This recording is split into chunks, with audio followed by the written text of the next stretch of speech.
Time now for sports on 104.7 The Cave.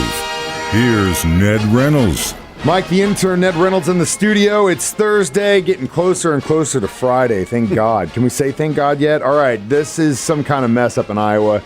And we actually got someone in on staff that's a huge Iowa fan. And I'm gonna ask her thoughts about this later on today. But man, that betting, it just keeps finding its way into all kinds of different avenues. I should say this is a mess, and it involves not just one school, it involves two of them, Iowa and Iowa State, arguably the two biggest schools in the state. That's certainly the two football Division I programs, and they have at least 7 athletes involved in betting. Okay, so why is this a big deal? Well, number one, there's a cheat. This has been in effect for years and years. In the NCAA, no athlete is allowed to bet. Doesn't matter who they are. Well, that's an NCAA violation right there. That's not what the problem is. These guys who are doing the betting are all underage. You've got to be 21 or over in Iowa. It's legal in Iowa, but you've got to be 21 or over. They're all under 21, and they have forged other people's names on the tickets that they have who are older. Well, you leave a paper trail when that's the case, and it doesn't take investigators very long to figure out what on earth is going on here. One of these guys, this is just so bizarre. This kid named Panero Johnson of Iowa State. He is an NCAA wrestling champion at 150 pounds, and he is one of the 7 individuals.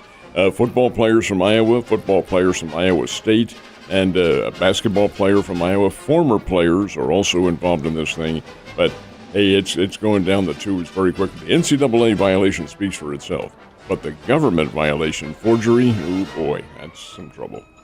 Yeah, when you get on that level of nefariousness, definitely looking at some time. Good. Pac-12 conference. New word that you just coined. Nefariousness. Hey man, I think that's a word. Pac-12 conference is looking like it might be teetering on the edge. It does, and they may very well be. And, of course, it's the TV money. They don't have anywhere near the television contracts that the other big conferences do. Now, you say, wait a minute, this is UCLA and Southern Cal and Oregon and Washington. Well, that's just it. UCLA and Southern Cal are about to say sayonara, and so has Colorado. That's effective next year. Well, the new commissioner of the Pac-12 presented his plan to the remaining teams or remaining member schools, and the plan was not satisfactory. He thought that he had a pretty big TV deal going. It is not. It's with Apple TV, and it's going to result in maybe $30 million a year for each of the colleges. Well, that pales in comparison to what the other conferences are offering. Heck, in the SEC, it's about $50 million. But over and above all that, the Pac-12 seems to think that they're going to disintegrate here. If Washington and Oregon leave, which is a distinct possibility, that the conference is null and void, really. Washington and Oregon could very well go to the Pac-10, and Washington State and Oregon State could end up in other conferences as well. And it's all, Mike, morphing into what we suspected all along. It's not immediate, but what's going to happen is geographic conferences around the country, 5 of them, Northeast, Northwest, Southeast, Southwest, and Central. That's how the 5 major conferences will be absorbing of all of the power football teams or power athletic teams. That's how it's going to work. And about maybe 10, 15 years from now, that's what it'll be. And you can see it taking place right now. There's another school involved, too, Florida State. They're talking about leaving the ACC because their TV money isn't good enough. This is really, really bizarre. Yeah, well, it's just we're watching it happen right in front of us as the movement towards a regional system. That's the only way it's going to have to work. Eventually, they're going to have to clamp down, and that's the way it's going to have to be.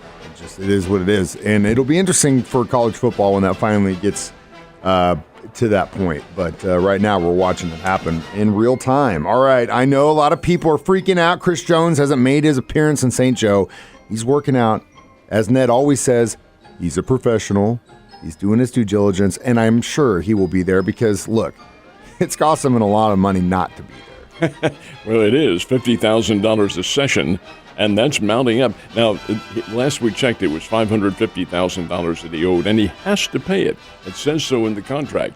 Teams cannot say, oh, we'll take care of it. No, he has to pay it himself. Here's the deal. Jones is sitting out. He hasn't come to a contract understanding with the Chiefs yet. He wants 30 million plus a year. That's what the Aaron Donald and some of the other big-time defensive ends are making.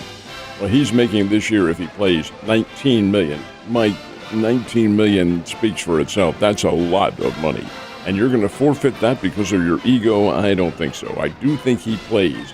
But he's made some rather cryptic remarks on Twitter and some of the others, like, hey, it doesn't always work out, have a good day, and things like that. Well, it has the Chiefs fandom all upset. It has some of the media who have nothing else to cover, writing stories about it and so forth. I think he does come to an agreement, maybe playing the rest of this year without signing a contract, but he will be there. He has to. He's not going to forfeit $19 million. No, he's not. And he, at the end of the day, like you always say, is a professional. The Cardinals now have a series going on with the Twins. Were they able to secure a dub yesterday? You know, it was shaky at first because they had suspected rain coming into St. Louis, but it never materialized, at least for the game. And the Cardinals did play and got a win. Beat the Minnesota Twins 7-3. Great pitching job by Dakota Hudson. He had Minnesota shut out through 6 innings in this game before the Twins finally got some runs. The Twins, folks, are not a very good team in this reporter's opinion. Yes, they are battling for the lead in the American League Central, but yes, the American League Central is among the weakest divisions in all of Major League Baseball. The Twins don't have a power attack. They do have pretty good pitching, but it didn't come to the fore last night. Joe Ryan was lit up by the Cardinals. 3-run homer by Alec Burleson. The Cardinals had 3 other homers beside that. And Cardinals fans are saying, hey, it's great hitting the home run, and not in this reporter's opinion.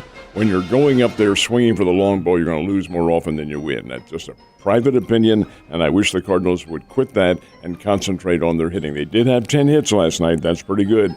But, folks, you're still 13 games under 500 and 10.5 out of first place. You have to face the facts. Got to face the facts. Speaking of facing the facts, the Royals get a win yesterday? They did. Shut out the New York Mets. Hell yeah, The dude. Mets have just completely crumbled. It was the Royals 4, the New York Mets nothing. And the Springfield Cardinals don't look now, but they are in first place in the Northern Division of the Texas League for the second half. Scored 2 runs in the last of the 9th inning, beat the Northwest Arkansas Naturals last night 4-3. Hey, this team's playing pretty doggone well. They play again the Naturals tonight, tomorrow night, Saturday night, and Sunday, all at Hammond Field. Get on out there and see them. It's a good team, has some new additions because of the recent trades, and this will be, it's an exciting time. I want to see the Springfield Cardinals play. 63 years ago today, Ned's got his big book of facts. Crack that thing open. This is a weird deal in baseball, wasn't it? Absolutely the weirdest, to the point where it's the only time in baseball history this has ever happened. 1960. I'm sorry to say that I remember it very well. The only time in baseball history that managers have been traded for each other.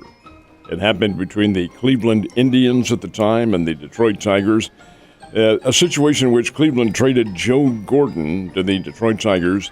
Gordon was the Indians manager. He becomes the Tigers manager. And in return, the Tigers manager, Jimmy Dykes, moves on to Cleveland. That didn't change the fortunes of either of those teams. They continued to stumble, but trader Frank Lane, who had a renowned history in baseball of trading just on a whim, on a knee-jerk, he pulled off that very first and only time ever managerial trade, and it was 63 years ago today. Ned, you have a wonderful Thursday, and let's get to Friday as soon as we possibly can.